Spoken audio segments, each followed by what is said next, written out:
Ce n'était pas une rumeur, ce n'était pas une hypothèse. Ce jour-là, les soldats burkinabés n'avaient pas besoin de deviner. Ils avaient vu. Ils avaient vu de leurs propres yeux ce que les forces françaises avaient laissé derrière elles en quittant leur base. Et ce qu'ils avaient trouvé change à tout. Des armes, des motos, des radios, des équipements militaires, des caisses entières, parfois scellées, parfois ouvertes, contenant du matériel que l'on croyait réservé aux armées régulières. Mais ce n'était pas la présence de ces objets qui glaça le sang des officiers. C'était leur marquage, leur type, leur répartition.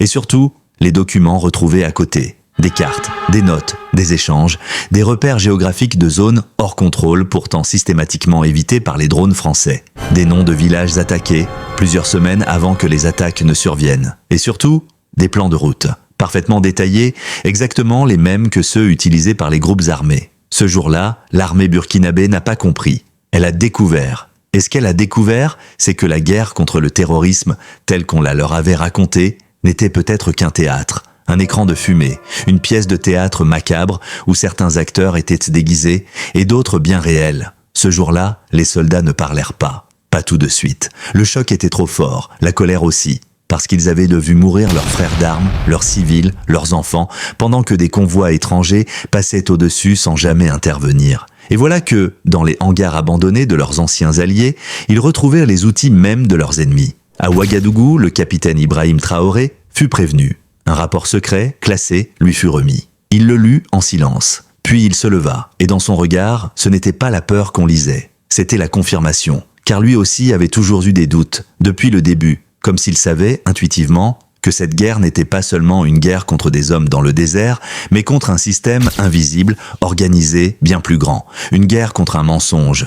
Et à cet instant, le capitaine comprit qu'il n'avait plus le choix. Il devait parler, il devait agir, mais il devait aussi rester en vie, car les hommes qui contrôlaient cette vérité n'étaient pas de simples soldats. Ils étaient banquiers, diplomates, généraux, présidents. Ils étaient capables de tout.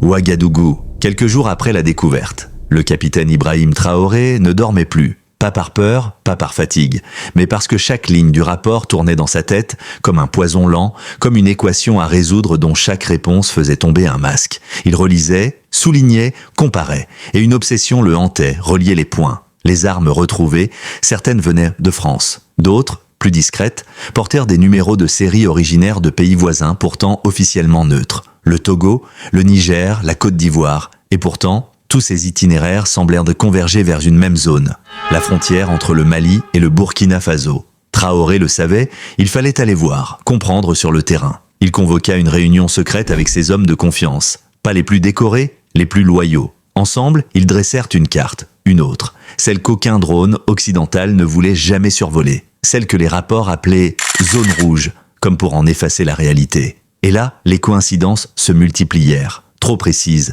trop nettes. Des convois humanitaires escortés par des forces étrangères passaient régulièrement par ces zones. Et quelques jours plus tard, des attaques terroristes surgissaient à quelques kilomètres de là, comme si l'ennemi savait où frapper et quand disparaître. Les mêmes motos, les mêmes armes, les mêmes routes de repli. Mais ce n'est pas tout. Un informateur malien, ancien membre d'un groupe armé aujourd'hui désarmé, entra en contact. Il parla vite, nerveusement, comme s'il signait son arrêt de mort en révélant ce qu'il savait. Ils vous ont toujours manipulé, vos drones? Ils ne voient rien. Ce sont les leurs. Ils partagent d'où les images avec les groupes, les routes, les caches, les déplacements. C'est pour ça qu'ils évitent de certaines zones. Pas parce qu'elles sont dangereuses, mais parce qu'ils savent qui s'y trouve. Ibrahim resta silencieux. Une nouvelle pièce du puzzle venait de s'ajouter. Mais avec elle, un nouveau poids, celui du risque, car les premiers signaux étaient déjà là. Son téléphone, brouillé sans raison.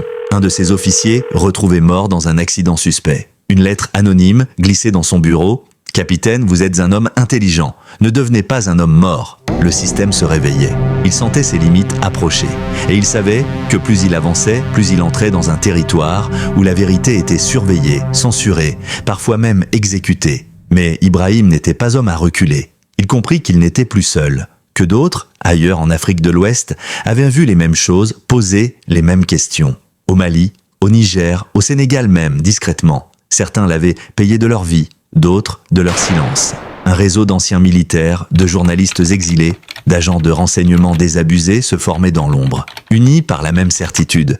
Quelque chose ne tournait pas rond dans cette guerre, et chaque jour, un nouvel élément arrivait. Des courriels interceptés, Des conversations en français, codées mais pas assez, des photos satellites comparées à des images de terrain. Le doute n'avait plus sa place. Il ne s'agissait plus de soupçons, il s'agissait de preuves. Des preuves que certains États, au nom de la stabilité, pactisaient avec des groupes armés qu'ils prétendaient de combattre. Des preuves que des budgets d'aide au développement étaient détournés pour financer des opérations clandestines. Et des preuves que la guerre contre le terrorisme était devenue un business avec ses clients, ses actionnaires et ses scénarios écrits à l'avance. Et Ibrahim savait ce que cela signifiait. Cela signifiait qu'il était devenu un problème, car un capitaine qui sait est un capitaine dangereux. Alors les menaces se firent de plus direct, un appel anonyme en pleine nuit, une voiture noire stationnée plusieurs jours devant son domicile. Un diplomate français, en visite éclair, demanda à le rencontrer pour discuter de l'avenir de la coopération militaire. Ibrahim refusa. Il savait ce que cela cachait. Et dans ces silences, il y avait désormais un choix. Il ne pouvait plus reculer, mais il ne pouvait pas non plus se précipiter. Il devait rassembler, fortifier, sécuriser. Et surtout, préparer le peuple, car ce qu'il allait révéler ne pouvait être dit dans un simple discours. Ce serait une onde de choc, un coup de tonnerre dans la mémoire collective du pays, une vérité si lourde que certains préféreraient encore l'ignorer. Mais il ne s'adressait plus seulement à ces hommes, il s'adressait à l'histoire. Et l'histoire, cette fois, allait devoir choisir son camp.